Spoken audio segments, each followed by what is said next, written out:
Hello and welcome to my review of The A-Team, starring Liam Neeson as Hannibal, Bradley Cooper as the Faceman, Sharlto Copley as Howling Mad Murdoch, and Quinton Rampage Jackson from the UFC as B.A. Baracus. I am a huge fan of the A-Team series. I was a fan of it when I was a kid. Still am. Still enjoy watching it. Just in preparation for this movie, I watched the entire first season about a week or so before we went to go see the movie. I have been looking forward to it all summer. I was a little frightened about it not, living up to my expectations. Quite frankly, I was a little afraid it wasn't going to be good. I talked myself into it being, one of those so bad it's good kind of deals. But it wasn't. It wasn't campy. It wasn't insulting to the audience's intelligence. It wasn't, a Batman and Robin type of deal. If you would call the Joel Schumacher atrocity, which was a winking self-parody of the Batman franchise. They could have gone in that direction, and sometimes that's what happens with these movies. Is when they go to remake something from the '80s, they play too heavily on some of the inside stuff from the series, and they don't bother to make a good movie. That wasn't the case here.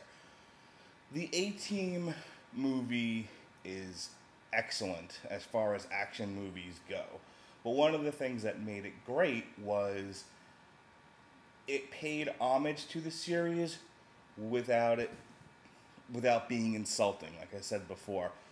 Let me give you a quick plot synopsis.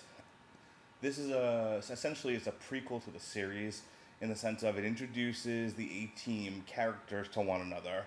Because when the series started, the premise of the series was essentially they were a commando team in Vietnam. They were on a mission.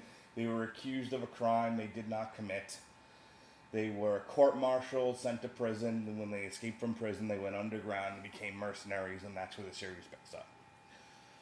This is the prequel to all of that, so it's kind of like the Kobayashi Maru. It shows you what happened before there was the series. Just replace Vietnam for Iraq.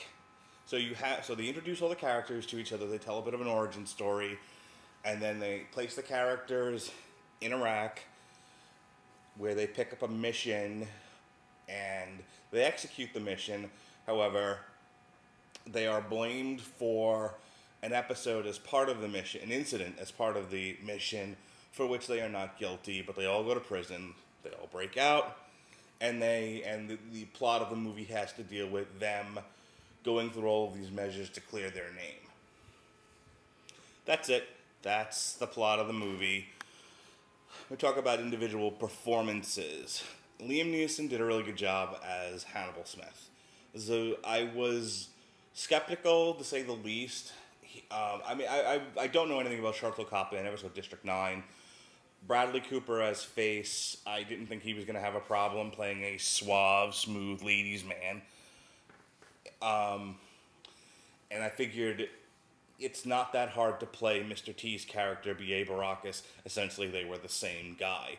So the one casting issue that I had with the movie was Liam Neeson, and he was fine. I enjoyed his portrayal as Hannibal Smith. He really captured the essence of what Hannibal Smith was about. He's the leader of this team. He's the one that comes up with all these convoluted, cockamamie, intricate plans, and he kind of, and he carries himself as very cocksure, always 3 and 4 steps ahead of whatever enemy they're facing, never loses his cool, no matter, things are falling apart all around him, and he's got that cigar in his mouth, and he knows just what's happening.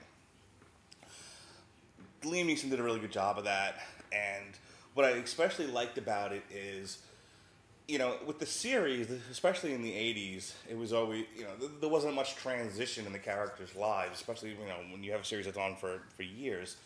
It's just kind of, one thing after another. There's a mission, they gotta save somebody, they get caught, They get out, they beat the bad guys, rinse, repeat.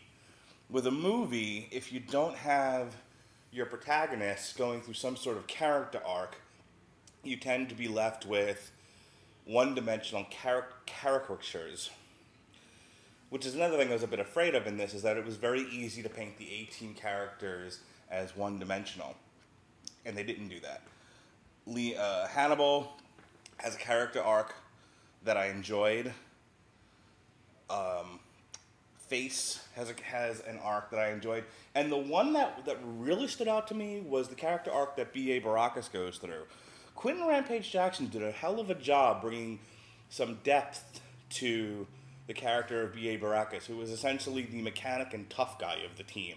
You know, part of the issue with the A-Team was, you know, as much as I love the show, I'm not complaining about it, because like I said before, Mr. T just plays himself. You know, he's a badass dude, and he beats people up, and there's always a scene of him lighting a blowtorch. There was never really much more to him than that. He was fairly one-dimensional.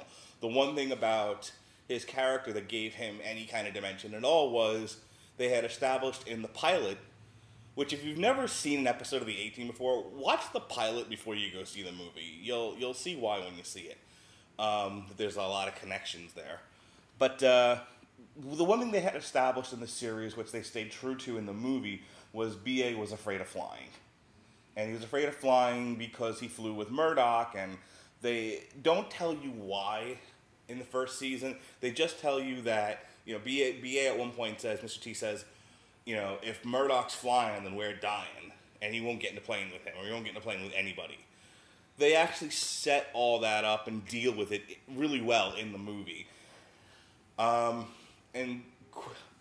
Quentin Rampage Jackson really brings a little bit more to the character, and I thought it was great. I really thought the writers were conscious enough to give B.A. more to do and more to deal with as a character than just beating people up. He isn't quite the toughie in this movie that he was in the series. This doesn't say he wasn't a tough guy.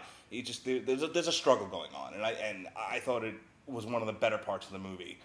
The action in the movie is fantastic, breathtaking, vibrant, vivid.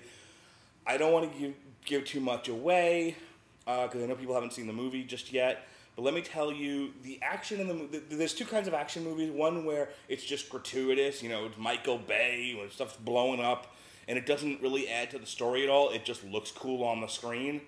And then there's this kind of movie, where the action is telling you the story. There's a scene with the tank, which you see a little bit of in the commercial, which is probably one of the funniest parts of the movie, and one of the most exciting, and one of the most vivid on film. I don't want to tell you any more. I want you to be surprised. It is awesome. Before I go, Mr. T, the former actor, complained about this movie, saying that there was a lot of sex and violence, and you know, it wasn't family friendly like his television show was. Yeah, he was on a network television show in the 1980s. It's going to be a little bit different when you try to do it as a blockbuster summer film from 30-odd years later. But more to the point, his accusation is he didn't want to be in this film because of all the sex and violence and people dying. There was no sex in this movie. Okay? They talk a little bit about it, but I was expecting from his complaints to be confronted with like a raunch fest.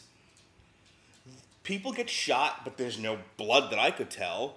They curse. There's definitely some heavy cursing, but there was 100 times more cursing in the movie. Superbad.